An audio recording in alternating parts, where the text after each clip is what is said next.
শুকর আদায় করে একবার হাত তুলে বলবেন যে আমরা এই পাগলি দেখবো, তারপরে নিজের কাজে যাব। তো একবার জোরে বলুন তো ইনশাআল্লাহ। সবাই বলে ইনশাআল্লাহ। জোরে বলো নারায়ে তাকবীর। আল কোরআনের আলো, রাজাপুর মাদ্রাসা, নারায়ে তাকবীর। আমার ভাইরা বাজিরা যারা বাইরে বাইরে ঘুরছে, আবারও বলি, তারা কিন্তু শত শত শত শত কোটি কোটি নেকি থেকে সে বঞ্চিত হচ্ছে। এ বাবা, আজকে দেখছেন না, গোটা পৃথিবী চাইছে মাদ্রাসাকে বন্ধ করে দাও, মসজিদকে বন্ধ করে দাও। গোটা পৃথিবী চাইছে মুসলমানদের কুণ্ঠাসা করো। এ বাবা, মুসলমানদেরকে কোন সাদা কোনদিনই করতে পারবা না। মুসলমানরা যে ধর্মটাকে পালন করে আল্লাহ পছন্দ করা ধর্ম, জোরে বলুন সুবহানাল্লাহ। আল্লাহ বলছে না, ইন্নাদ দীনা ইনদাল্লাহিল ইসলাম। আল্লাহ তো নিজে বলেছে, আমি ইসলাম, আমার কাছে একমাত্র ধর্ম ইসলাম। কিন্তু ইসলামের বিপক্ষে কথা বলনেওয়ালা লোক হয়ে গেছে না হয়নি?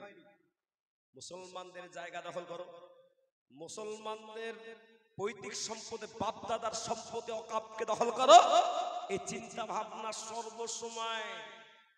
এ বাবা, গোটা ভারতবর্ষ 800 বছর মুসলমান রাজত্ব করলো, কোন বেধর্মীর জায়গাকে দখল করে, ধর্মস্থানকে দখল করে কোনদিন মুসলমানরা মসজিদ মাদ্রাসা বানাইলো না।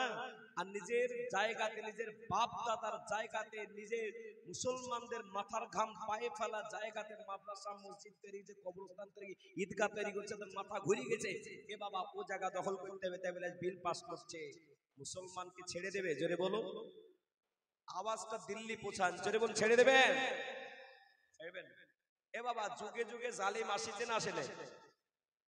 ফেরাউন চেয়েছিল মুসা আলাইহিস সালামের উপরে জুলুম করব, অত্যাচার করব। এ আল্লাহওয়ালা মুসা আলাইহিস সালামকে ওই পারে পানি দুভাগে বিভক্ত হয়ে মাঝখান দিয়ে রাস্তায় মুসা আলাইহিস সালামকে আল্লাহ পাক বাঁচালেন, আর ওই রাস্তাতে ডুবিয়ে ফেরাউনকে মারিছে না মারেনি? এই জালেমরা জানে না গো, ইতিহাস জানে না বাবা। নমরুদ বাদশা ইব্রাহিম নবী আলাইহিস সালামকে মেরে দেওয়ার চক্রান্ত করেছিল না করেনি? কিসে ফেলে দিয়ে চিন্তা ভাবনা করেছিল? জোরে বলো, আগুনে না? কিন্তু আল্লাহ সুবহানাহু ওয়া তাআলা এই আগুন থেকে আল্লাহ পাক তাকে বাঁচিয়ে দিল। আর আল্লাহ সুবহানাহু ওয়া তাআলা ওই ফেরাউন নমরুদকে কি দিয়ে, জোরে বলুন তো, করছেন না? এই মশা মারেন না মনে হয় নাকি? মশা নেই আমাদের দেশে? স্মরণ করাছে, বড় বড় নেতাকে বরবাদ করেছে আল্লাহ সুবহানাহু ওয়া তাআলা। সেই জালেমকে আল্লাহ পাক বরবাদ করেছে। সেই জালেমকে বরবাদ করেছে আল্লাহ একটা ন্যাংড়া মশা দিয়ে। বলুন, কাবা ঘরকে ভাঙতে এসেছিল আবরাহা বাদশা, আবাবিল পাখি দিয়ে আল্লাহ সুবহানাহু ওয়া তাআলা ওই মসজিদকে হেফাজত করেছে না করেনি? জোরে বলুন, আল্লাহ করেছে। এ বাবা, আল্লাহ সুবহানাহু ওয়া তাআলার কাছে মুসলমানদের কোনো অস্ত্র নাই, মুসলমানরা বিভক্ত করতে চায় না, মুসলমানরা ঝগড়া করবে না, শান্তি প্রিয় লোক। যত ঝগড়া যত তোমরা করেছো, মুসলমানরা শান্তির বার্তা দেয়, আমরা শান্তির বার্তা দিচ্ছি। কিন্তু মুসলমানকে আগিয়ে এসে আল্লাহর কাছে দোয়া করতে হবে, কারণ নবীজি বলেছেন, আদ-দুআ সিলাহুল মুমিন, আদ-দুআ সাইফুল মুমিন। মুমিনের দোয়া হলো অস্ত্রের থেকেও খতরনাক। জোরে বলুন সুবহানাল্লাহ। এ বাবা, আজকে দোয়া করা কমে গেছে, দোয়া করতে চায় না মানুষ।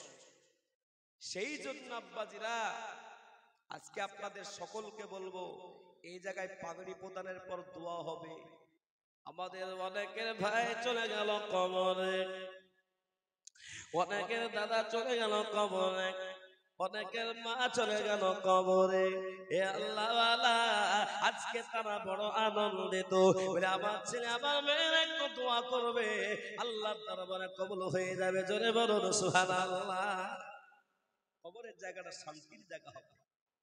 আরো একটা বলি, গোটা বিশ্ব যাকে দেখে ভয় পাচ্ছিল, সেই জালেম ফেরাউন নমরুদের মতন বলুন আমেরিকার মতন দেশ নিজেকে খুব অহংকার করেছিল না করেনি? এ বাবা আমাদের গাজার মুসলমানদেরকে পুরো নির্যাতন করেছে না করেনি? ফিলিস্তিনের ছোট ছোট নিরীহ বাচ্চাগুলোকে কতল করেছে না করেনি? একটা বাচ্চা ছেলে বাপকে হারিয়েছে, মাকে হারিয়েছে, খোলা ময়দানে কাঁদতেছে, গুলি করে মারবে। ওই বাচ্চাটা ভয়ে কম্পিত হয়ে বলেছিল, এই জালিম আল্লাহকে বলে দিব। এই যে আমেরিকা বড় বড় আপনার অস্ত্র পাঠিয়ে, সেনা পাঠিয়ে গাজার মুসলমানদেরকে মারলো কয়েক বছর ধরে, আর আল্লাহ 3 দিনে পুরো ক্যালিফোর্নিয়া বলে একটা শহর আছে, যে জায়গাটাতে হিজরাত হয়ে থাকে, যে জায়গাটাতে 60 থেকে 70 সম্পদশালী লোক থাকতো, যে জায়গাটাতে সবথেকে গুনার কাজ হতো, যে জায়গাটাতে আরবপতিরা যে জায়গায় থাকতো, যে জায়গাটাতে ছেলে মেয়েদের অবিল বিলাসা থাকতো, যে জায়গাটাতে সবথেকে কোরআনের বিপক্ষে কথা হইতো, সেই জায়গায় 10,000 বাড়ি ঘরকে আল্লাহ পাক এখনো পোড়াচ্ছে। যদি বলুন সুবহানাল্লাহ।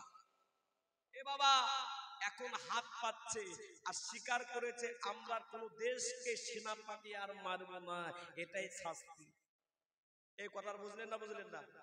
যে কোরআনের সামনে আপনারা বসে আছেন, হাফিজের সামনে, এ বাবা যে মহান কোরআন, যে কোরআনুল কারীমকে আজকে আমরা মহব্বত করতে পারি না, এই যুবকেরা আজকে রাস্তা রাস্তায় ঘোরো, আজকে শোনো, আজকে যে কোরআনের হাফেজ তোমরা বানিয়েছো, বলুন আমরা খুশি না বেজার? কারা কারা বেজার, কারা কারা নারাজ আছেন হাত তুলেন।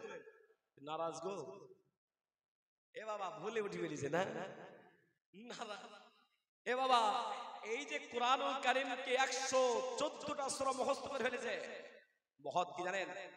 ওই যে আমেরিকাতে 10,000 ঘর বাড়ি তামার মতন পুড়ে ছাই ছাই হয়ে গেল, কিন্তু মাঝখানে একটা ঘর পড়ে নাই। বলবেন না সুবহানাল্লাহ? এবার গবেষক চিন্তা করলো যে কি ব্যাপার, ইউটিউবে দেখবেন, বানানো গল্প না, ইউটিউবে দেখবেন, ঘরটাকে দেখাচ্ছে বাবা, আমিও দেখেছি, খবরটাকে ট্রাই করেছি। 10,000 ঘরের ভিতরে একটাই বাড়ি আগুন লাগে নাই, একবারে তার ধারে কাছে মিশে নাই। গবেষক ইঞ্জিনিয়ার গেল, কি বাবা এই ঘরটা পুড়ে না কেন? কি মেডিসিন, কি সিমেন্ট, কি বালি, কি ইট, কি রড দিয়ে তৈরি, সেটা যাচাই করতে হবে। এ বাবা যাচাই করতে গিয়ে দেখতে পেয়েছে সব বাড়ি ঘর ছেড়ে পালিয়ে গেছে, ওই বাড়ির লোক কিন্তু ওই ঘরেই আছে। বলবেন না সুবহানাল্লাহ? এ বাবা এবার জিজ্ঞেস করছে ঘরের ভেতরে তোমাদের ছেলে মেয়ে আসবে না? বলছে আমরা একমাত্র রবের উপরে ভরসা করে আছি। বলবেন না সুবহানাল্লাহ? বলছে এই কোরআনুল কারীম এই যে কাচের ভিতর রাখা আছে, প্রতিদিন বাড়িতে সূরা ইয়াসিন পাঠ করি এবং এই কোরআনকে মহব্বত করি, সূরা রহমানকে পাঠ করি, যার কারণে আল্লাহ সুবহানাহু ওয়া তাআলার উপরে আমাদের ভরসা। যে ঘরে কোরআন থাকবে, যে ঘরের ভিতরে কোরআনের তেলাওয়াত থাকবে, আল্লাহর গজব স্পর্শ করবে না। 10,000 ঘর বাড়ির ভিতরে ওই বাড়িটাকে আল্লাহ পাক বাঁচিয়ে রেখে দিল। জোরে বলবেন না সুবহানাল্লাহ?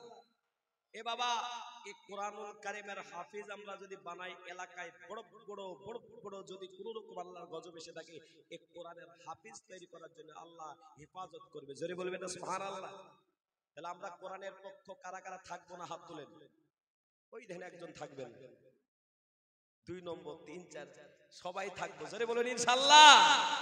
আমার ভাইয়েরা, আব্বাজিরা, আমার মায়েরা, মা বোনরা আছে না? ওরা ঘুরে বেড়াইছে। এ বাবা মা বোনরা আছে না? ওরা ঘুরে বেড়াইছে।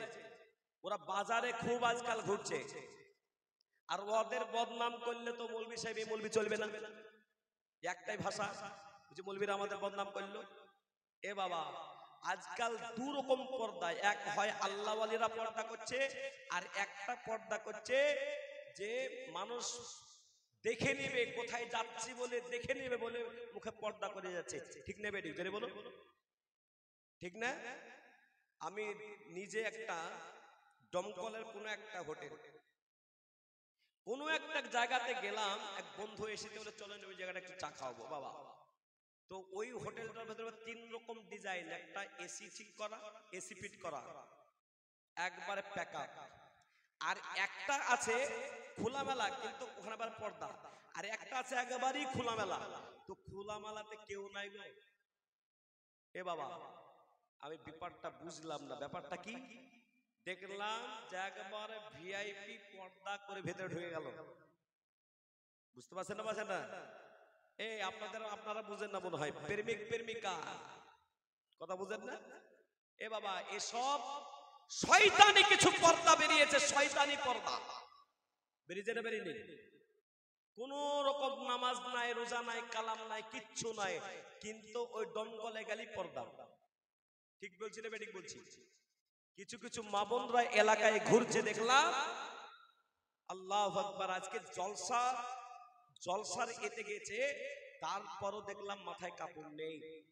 আল্লাহ ক্ষমা করুক, এক নজর চলে গেল, আল্লাহ চোখের গুনাহ মাফ করুক, আল্লাহর কাছে ক্ষমা চেয়েছে। এ আমার ভাইরা, এই জন্য আমি জিজ্ঞেস করলাম মা বোনরা আছে না নাই? আর ওরা সব জায়গায় যায় তো গল্প করে, গল্পের ডালিনি বসে, কিন্তু রাজাপুর এলাকার মা বোনরা বড় ভালো, যে গল্পের ডালিনি বসে নাই, চুপচাপ বসে আছে। কেন চুপচাপ বসে আছে? আর কিছু জায়গায় আছে চুপচাপ বসে না, ক্ষমতা দেখায়। বলে কিসের ক্ষমতা? বলে 1000 টাকার ক্ষমতা। ঠিক না বেটি? আপনাদের এই দমকলের কোন একটা গ্রামের পাশের একটা লোক আমার কাছে আসলো, ফতোয়া জিজ্ঞেস করছে, হুজুর মহা বিপদে। বলে বিপদ কি? বলে আমার স্ত্রী টাকা চাইলো, বলে 2000 টাকা দাও। আমি বললাম কদিন পরে নেন না, কদিন পরে নাও, একটু টাকার একটু সমস্যা আছে, তুমি কদিন পরে। আরে বাবা, স্ত্রী রাগ দেখিয়ে অ্যাকাউন্ট থেকে টাকা বের করে 2000 টাকার মাল নিয়ে এসে ব্যাগ ছুড়িয়ে স্বামীকে মারছে, যাই দেখ পারবো কি পারবো না। স্বামী রাগ করে বললেন, রাগ করার পরে বলছি এতদিন তোকে খাওয়াইলাম, করালাম, মহব্বত দিলাম, সবকিছু করলাম, তুই এই ভান্ডারের টাকা পাই তুই আমার উপরে ব্যাগ ছুরি মারবি, তোকে এক তালাক। এ বাবা যখনই তালাক মেরেছে, বুঝতে পারছেন গন্ডগোল। আমার কাছে মাদ্রাসায় দমকল মাদ্রাসায় এসে বলে হুজুর এই ব্যাপার, এই ঘটনাটাই ব্যাপার আমি আপনাদের শেয়ার করলাম। কেন? আগে মেয়েরা বাজারে কম যেত, স্বামীর সাথে যেত, আজকে মেয়েরা স্বামীকে আর বলার প্রয়োজন মনে করে না। বাজারে যদি যান তো সব থেকে মেয়েদের ঢল লাগে, কিন্তু আপনাদের এলাকার মা বোনরা বড় ভালো, এরা মনে হয় বাজার কম যায় নাকি? এ বাবা কম যায় মনে হয়, যাই। এ আল্লাহ আল্লাহ, আমরা মেয়েদেরকে পর্দার সাথে রাখবো। জোরে বলুন ইনশাআল্লাহ। ইনশাআল্লাহর আওয়াজ কম, জোরে বলুন না ইনশাআল্লাহ। আমার ভাইয়েরা, বাজেরা, আমার মা বোনেরা, এই মা বোনদের সত্যি জায়গা অভাব হয়ে গেছে, মায়েদের জায়গার বড় অভাব। হুজুর ইউনূস হুজুর বলছে যে পুরো অভাব। এই জন্য মায়েদেরকে বলবো ওই ডিপার্টমেন্টে যারা আছে পাশ দিয়ে জায়গা বানিয়ে দাও, সামনের দিকে ঢুকে দাও, কারণ মায়েদের জায়গা কম হবে। তো আমরা প্রত্যেকেরই মৃত্যু হবে না? হবে না? যে মৃত্যু হবে না? হবে না? ধরে বলো মৃত্যু হয়ে যাবে, সেজন্য আমরা শুনি একদিন তোমায় মরতে হবে, তুমি ভুলে যেও না, হবে মাটির বিছানা গো তোমার আসল ঠিকানা। এসেছো একা যাইবে একা, এসেছো একা যাইবে একা, সঙ্গে কেউ যাইবে না। হবে মাটির বিছানা গো তোমার আসল ঠিকানা। এ বাড়ি গাড়ি টাকা করি, বাড়ি গাড়ি টাকা করি, কিছুই রবে না। হবে মাটির বিছানা গো তোমার আসল ঠিকানা। আজরাইল ফেরেশতা যেদিন, আজরাইল ফেরেশতা যেদিন হাজির হবে এসে, সঞ্চুরি যতই করো জানবে রবে শেষে। আজরাইল ফেরেশতা যখন চলে এসেছে, আপনার বেটা পড়ে মিশনে, এবার বেটাকে একটু দেখে আসি, শ্বশুর বাড়ি থেকে একটু ঘুরে আসি, এ বাবা ছাড় দিবে তো? জোরে বলো, ছাড়বেন না বাবা। এই জন্য আজরাইল ফেরেশতা আসার আগে সাবধান। আজরাইল ফেরেশতা যেদিন হাজির হবে সে, এ বাবা উঠছেন কেন বাবা? এ বাবা উঠছেন কেন? আসছেন, মাশাআল্লাহ। তার মানে কিছু লোক আছে একটু উঠে যাবে, কেন? পেশাব করার জায়গা তো টাইম তো দিতে হবে, এই ঠিক না বেডি? নাহলে দিনাজপুরের মতো হবে, আর দিনাজপুরে জলসা করতে গিয়ে সবাইকে হাত তুলে যায়, এই পাগড়ি না হলে 10টা ছেলে পাগড়ি, তো পাগড়ি না দেখে যাবেন না, কেউ উঠে না, এক বুড়া করেছে একবারে খালি পেশাব করে দিয়েছে। কমিটি লোক বলছে এই পেশাব করে দাও, তখন হুজুরকে জিজ্ঞেস করো, হুজুরকে, মৌলবীকে জিজ্ঞেস করো। আমার মৌলবী কি করলো? বলছে মৌলবী সাহেব তো হাত তুলে নিয়েছে, ও তো বলছে পাগড়ি না তো কেউ যাবেন না, তো আমি বসেই আছি, তো পেশাব করবো না? এ বাবা, এখানে কে পেশাব করতেন না? পেশাব করার জন্য বাইরে যাওয়া ছুটি আছে, কিন্তু কেউ যদি মনে করে যে এখানে পেশাব করা বানে পালিয়ে যাবো, তাহলে কিন্তু আল্লাহ পাকের কাল কিয়ামতের ময়দানে বড় আফসোস থাকবে যে আপনি যে কোরআনকে দেখতে পারলাম না। বড় আফসোস না করে আজকে শুনুন, আজরাইল ফেরেশতা যেদিন হাজির হবে সে ছলচতুরি যতই করো জানবে রবে শেষে চলবে না তোমার কোনো বাহানা, হবে মাটির বিছানা তোমার আসল ঠিকানা। এ আল্লাহ বলা, আপনার আমার যখন জান বেরিয়ে যাবে, আমি আজকে শুনলাম আল্লাহ তাদের আত্মাকে জান্নাতের জায়গা পৌঁছে দিক। শুনলাম আপনাদের এই দমকল থানার কোন একটা গ্রামে কাটা কোপরা রায়পুর বা অন্য জায়গা মিলিয়ে মোট 3 জন ছেলে অ্যাক্সিডেন্ট করেছে কেরলায়। এ বাবা, মৌত কোথায় হবে জানা আছে? অ্যাক্সিডেন্ট হয়েছে এই কেরলাতে, একটা ছেলের ডেড বডি। এ বাবা, খাটতে গিয়ে এখন লাশ হয়ে ফিরছে। যে সুন্দর করে বাড়ি ঘর বানাইলো, লাশটা আসবে, দেখবে, ছেলে মেয়েরা দেখবে, স্ত্রী দেখবে, বাবা ওই লাশটাকে ঘরের ভেতর নিয়ে যাবে তো? হ্যাঁ, খাটের উপরে নিয়ে যাবে তো? বিবি একটু একবার বাস দিয়ে দেখবে, বাইরে মরা আসলে, বাইরের লাশ যদি গ্রামে আসে প্রচুর ভিড় হয় না? হয় না? একদিক দিয়ে দেখে চলে যাও, টাইম নাই, অনেক 3 দিন থেকে লাশ আসছে। এ বাবা, লাশ আসছে, এদিকে কবর খুঁড়ে মজবুত করে রেখে দিয়েছে, ঠিক না বেডি? কবর খোঁড়াও হয়ে গেছে, বাস কাটাও হয়ে গেছে, কাফন আনা হয়েছে, শুধু আসবে লোক একবার দেখবে আর তাড়াতাড়ি তার কি দেবে, জেনে বলো, কবর। আমি আপনাদেরকে বলি, আপনার আমার যার মৃত্যু হয়ে যাবে, আপনাকে আমাকে আর লাগাবে না। এমন কাফন, যে কাফনের কোনো সেলাই নাই, কোনো পকেট নাই, ওই জায়গায় আল্লাহওয়ালারা এবার গ্রামের মানুষরা দেখবে, মাইকে প্রচার হয়ে যাবে, এবার আপনার আর আপনাকে আমাকে আর লাগবে না, কাফন পরিয়ে দিবি, 3 মুষ্টি সেই জানাজার নামাজ, 4 চক্রে সেই জানাজার নামাজটা পড়িয়ে দি, 3.5 হাত মাটির নিচে ওই 3 মুষ্টি মাটি দিয়ে সবাই বিদায় নেবে। কত কষ্টের ঘর, নিরালানি স্তব্ধ জায়গা। আজকে তোমরা কবরকে ভয় করতে পারি না, কবরকে স্মরণ করতে পারি না। এ আল্লাহ বলা, বিশ্ব নবী সাল্লাল্লাহু আলাইহি ওয়াসাল্লামকে সৃষ্টি না করলে আল্লাহ পাক কিছু সৃষ্টি করতেন না। সেই নবী যখন কোন কবরস্থানের পাশ দিয়ে যেতেন, আল্লাহ ওয়ালা নবীজির চোখ দিয়ে ঝরঝর করে পানি বেরোতো। বিশ্ব নবী সাল্লাল্লাহু আলাইহি ওয়াসাল্লামের সাহাবারা বলেছেন, নবী গো, আপনি যখন কোন কবরস্থানের পাশ দিয়ে যান, আপনার চোখ দিয়ে ঝরঝর করে পানি বের হয় কেন?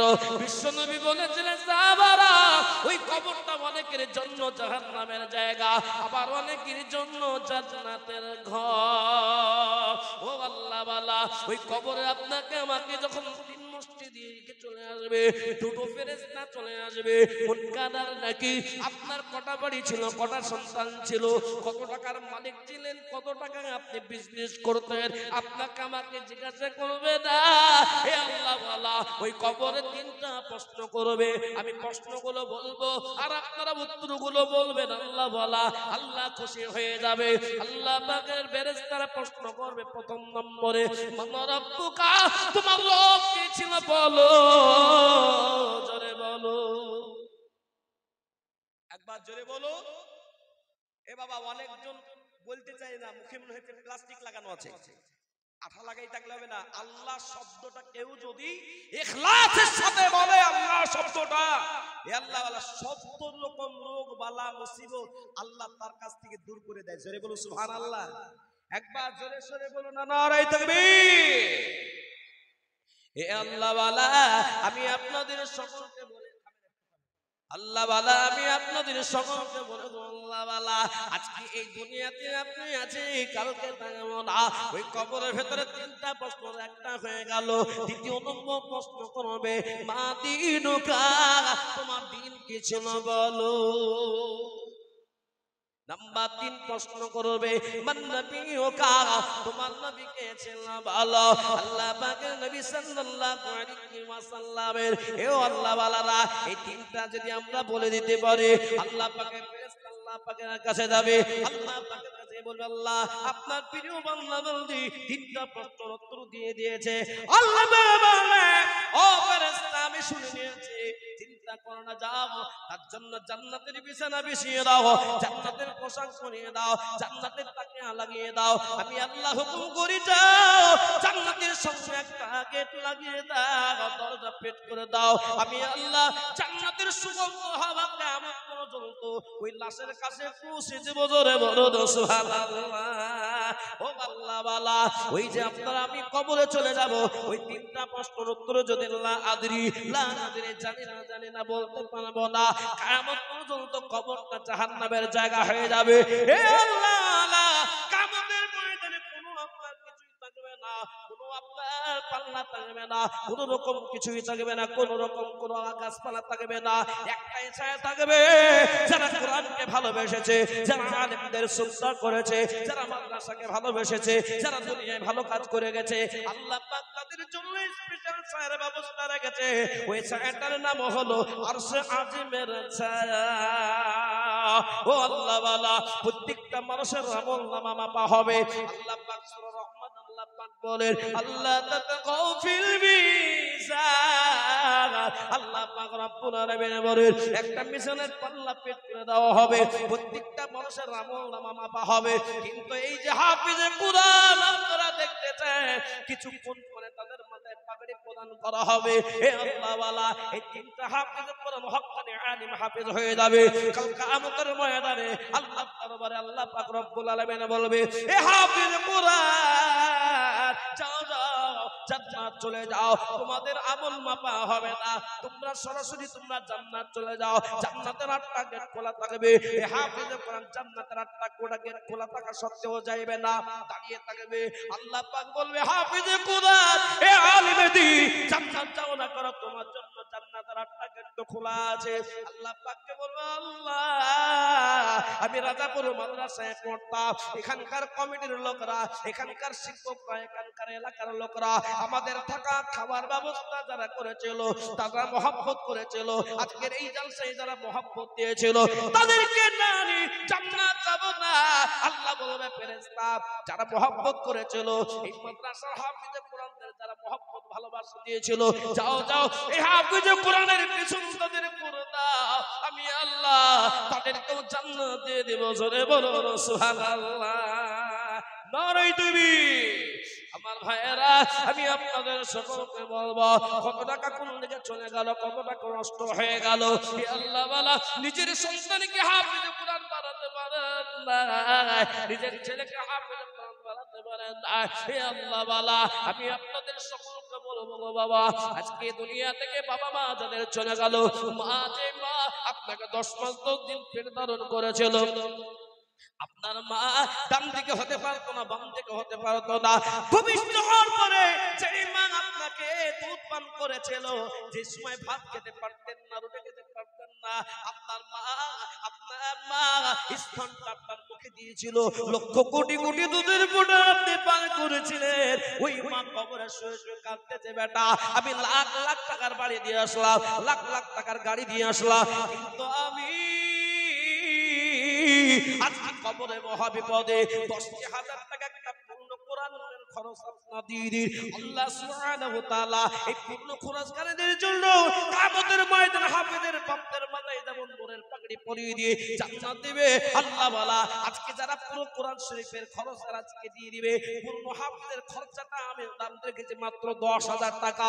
আল্লাহ বলা আপনি বলবেন আমার কাছে জান আছে মাওলা, আমি আস্তে আস্তে দিয়ে দেব, কিন্তু যারা দিতে পারবে না আর যারা আপনার মনে মনে ভাববে আজকে আমি দিতে পারলাম না, আপনি একবার চিন্তা করুন বেটার বিয়েতে কত লাখ টাকা খরচ করে দিলেন, জামাইকে আপনি লাখ টাকার গাড়ি দিয়ে দিলেন, আপনি সব করতে পারেন কিন্তু আপনি হাফিজে কোরআনের 10,000 টাকা দিতে পারলেন না। আল্লাহ ওয়ালা আজকের এই চেহারাগুলো দেখে মনে হচ্ছে আজকে মাদ্রাসার মহব্বত করি। আল্লাহ কবুল করুন, আল্লাহর কাছে দোয়া করি। আমার মায়েরা বোনেরা যারা আজকে এই মজলিসে বসে গেছেন আপনারা পুরো ধন্য একবার তাকবীর দিয়ে দিব। আমি আপনাদের কাছে বেশি চাইবো না, গোটা পশ্চিম বাংলা, আসাম, ত্রিপুরা, আপনার ঝাড়খণ্ড, বিহার থেকে শুরু করে 148টা মাদ্রাসার জলসায় আমি লাখ লাখ লাখ লাখ টাকা চাওয়া আমি চেয়েছি। আল্লাহু আকবার, প্রত্যেক জায়গাতে লাখ লাখ লাখ টাকা দিয়েছে। আমি আপনাদের কাছে লাখ টাকা চাইবো না, মাত্র 3 জন হাফেজে কোরআনের খরচ মাত্র আপনাদের কাছে 10,000 টাকার দাতা চাইবো। একবার জোরে সোরে বলে নারায়ে তাকবীর। প্রথম নম্বরে একজন হাফিজে কোরআনের খরচা 10,000 টাকা দিবে, এমন হিম্মতওয়ালা উঠে বলবেন যে আমার কাছে 10,000 টাকা থাকবে, কারণ আমি তো একটা মোবাইল 10,000 টাকা দিয়ে ব্যবহার করি, ছেলে মেয়েকে পড়াচ্ছে লাখ লাখ টাকা চলে যায়, বাবা মারা গেছে, বাবা ভাই মারা গেছে, বোন মারা গেছে, আজকে বিবি মারা গেছে, এমন ব্যক্তিরা এখানে বসে আছে আজকে দুয়ার জন্য এত বড় মজলিসে এত কম সময়ে 10,000 টাকা দেনেওয়ালা একজন ব্যক্তি উঠে বলুন যে ইনশাআল্লাহ আমার নামটা বলে দিন, আমি আস্তে আস্তে 10 মাসে 2 মাসে 3 মাসে 5 মাসে আমি দিয়ে দিব। এমন হিম্মতওয়ালা বাপের নামে মায়ের নামে 10,000 টাকা দেনে হলে একজন কি হবেন বলুন? আল্লাহ ওয়ালা এত বড় এলাকা, একজন হাফিজে কোরআনের খরচ মাত্র 10,000 টাকা রেখেছি, এমন হিম্মতওয়ালা যদি এই মজলিসে থাকে একজন উঠে বলবেন যে বাবার নামে 10,000 টাকা আমি 2 মাসে দেব, 3 মাসে দেব, 5 মাসে দেব, 10 মাসে 10,000 দিয়ে দিব, আল্লাহ ওয়ালা কেউ হবে না এই মজলিসে? শয়তান বলবে মাল দিও না, মাল কমে যাবে।